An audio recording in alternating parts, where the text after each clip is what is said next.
Good morning and welcome to Mindset Mondays. This is episode 102 in an ongoing series of live broadcasts designed for those who have a growth mindset or those who'd like to create one. It's an opportunity to play with new ideas, try on new concepts, and dance with new mindsets. So if you'll take a quick moment and click share just underneath this video, it'll give you a chance to invite your community, your friends, your colleagues to the conversation. The more voices we have, the richer the conversation. All right, so again, episode 102, one quick announcement, and I'll put this up on the screen. And again, I'll share this in a minute, but yes, the announcement just went out yesterday. So Groundhog Day to Groundhog Day, Mindset Mondays with DTK, 52 ways to rewire your thinking and transform your life. Finally, I'm able to announce that the book is coming. It'll be spring of this year, probably in April. So everything is finally rolling along, and I wanted to share that with you. More importantly, this is the quote, no, equally as important, this is the quote we're going to play with today. Right? So tell me what you pay attention to, and I'll tell you who you are. I got a kick out of this one. I remembered a saying, and I think it's from one of the Stoics, that it said, translated, if you live with a lame man, soon you will walk with a limp. That idea of whoever, as Goethe said, whoever you spend time with, tell me who you spend time with, and I'll tell you who you are. That with which we surround ourselves begins to define us, and we begin to mirror and be like those things and those people. And it made me think, I've got a friend who's in the investment industry. And years ago, he's early on in his career, he complained that the clients he was working with at that point, whenever the market would shift more than 1 or 2%, he would spend the rest of the day with these panicked clients on the phone, having to talk them off the ledge.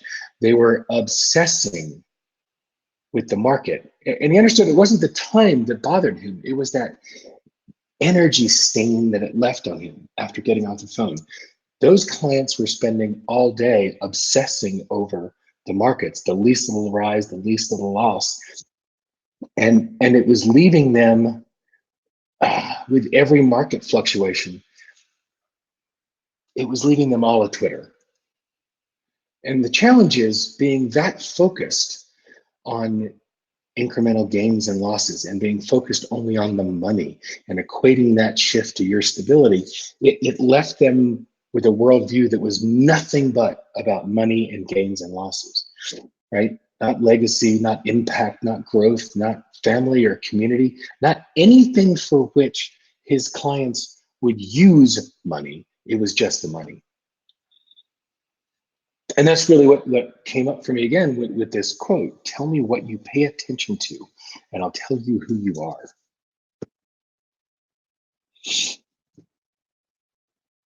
You know, looking back at this friend of mine, he's in a situation now where his client base is not obsessed with every little market fluctuation, right? And he has very different conversations with them. They are focused on what their lives will be like and how they're living their lives. And it's a different animal, right?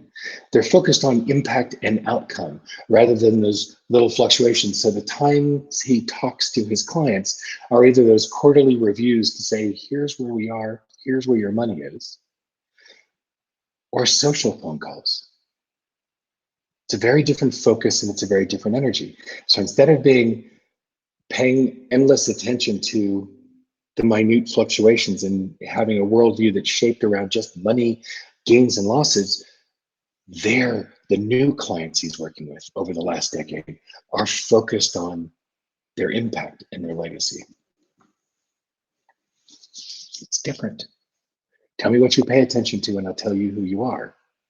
All right, so I work to be intentional about what I pay attention to. I think that attention, think of it as nourishment, right? That which I pour my attention on grows and expands. Will I water the weeds around me, or will I nourish the flowers and the shade trees. Where will I place my attention? Right? And where are you placing your attention? Right now, I get to pay attention to this. I get to pay attention to, for the next several weeks, dealing with the launch and talking about the impact that I want the book to have, and talking about my expanded impact and footprint and view of the world, and not the minutia that I feel like I've been tied up in back and forth with the publisher, and and letting Jody, my designer, talk me off the ledge when I get freaked out about the timing. So I get to shift my attention to the important pieces of this. And I think that's a powerful place to be, and what I invite you to do now is to turn your attention to how you wish to be defined. And it's not about how you wish to be defined by anybody else, it's how you wish to be defined by you. Tell me what you pay attention to, tell you who you are. So what is that? What is it that you want to pay attention to? How do you want to be defined? I love that this was I'm traveling, I'm in Albuquerque visiting one of our children and then off to Santa Fe, but I grabbed this morning out of the suitcase was to be good to people. What I love about what Chris is doing with her company, Be Good to People, is this is a choice about what to focus on. And I've talked about this company before, but when Chris started this, she started this company because she had with sort of like a road rage experience in a parking lot. And a woman started screaming at her about a parking spot. And finally, Chris just looked at her and said, "Oh my God, how hard is it to just be good to people?" And she and her husband have a ad specialty company. And so it was like, boom, this became a brand. Everything about the brand is in black and white. And she says, being good to people is just as simple as black and white. And their world has changed. She and her husband, yes, they still have the other company, and they put a tremendous amount of effort and energy into this because it's an incredibly simple and important message. And it's a very positive, energetic field that they get to spend their time in. And I'd say it's working.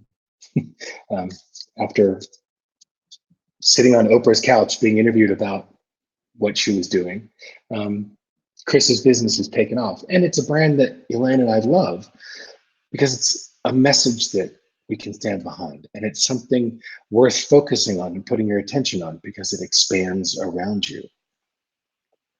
That what you pour your attention on expands. So what do you want to put your attention? Where do you want your energy? What will you pay attention to? Part of the rest of this quote, and this quote comes from a book that José Ortega Gasset wrote in 1962 called Man in Crisis. And what I loved about this is man's situation permits him to be more or less inattentive to what's going on outside in the landscape, in a world of things, and at times turn the focus of attention inward and direct it towards himself. This capacity, which seems so simple, is what makes man such possibility. Thanks to it, he can turn his back on the outside, which is the landscape, get out of it, and go inside himself. The ability to focus on that which is truly important.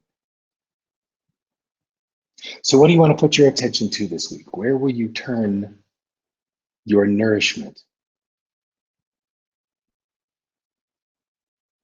So I'm always curious to hear how these messages land with you and what you're choosing to do with it. So please this week come to facebook.com/groups/Mindset Mondays and share what's coming up for you. And I look forward to seeing you next week. So between now and next Monday, what mindset will you choose?